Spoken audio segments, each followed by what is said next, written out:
جايين نقول نعم عشان نغير الدستور، واللي جاي يقول لا برضه جاي يقول لا عشان يغير الدستور. لكن في الآلية مختلفة.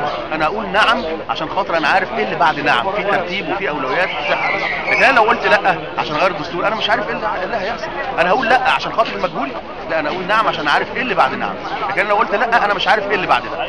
طيب لو جت النتيجه بلا، انت بتصرح ان انت هتصوت بنعم او صوتت بنعم. نعم. خلاص. طب لو جت النتيجه مخالفه لرايك، هل انت هتتقبل هذه النتيجه؟ طبعا اتقبل هذه النتيجه.